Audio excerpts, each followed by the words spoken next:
Karibu sana mtazamaji wa Zone Media, jina langu naitwa Victor Moshi. Irani yathibitisha kuanza kufufua mpango wake wa nyuklia baada ya mashambulizi na vita kuweza kusitishwa. Mkuu wa shirika la nishati ya atomic la Iran, Mohammad Eslami, amesema kuwa taifa hilo limeanza mchakato wa kufanya tathmini ya uharibifu uliojitokeza kwenye miundombinu ya mpango wake wa nyuklia kufuatia mashambulizi ya hivi karibuni, huku likiendelea na maandalizi ya kufufua kwa haraka.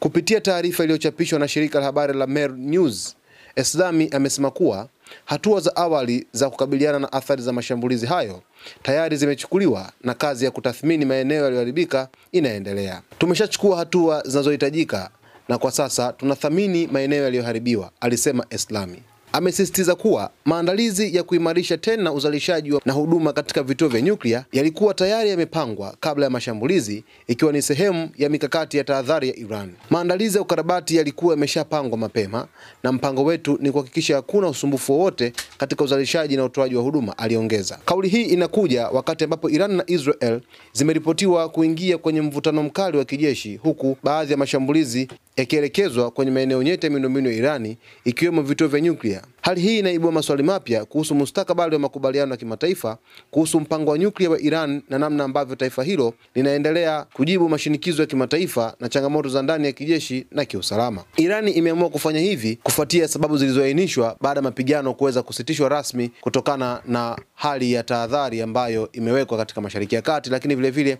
uhatari ambao ulikuwa ukiongezeka kufuatia mapigano ambayo yalidumu katika siku 12.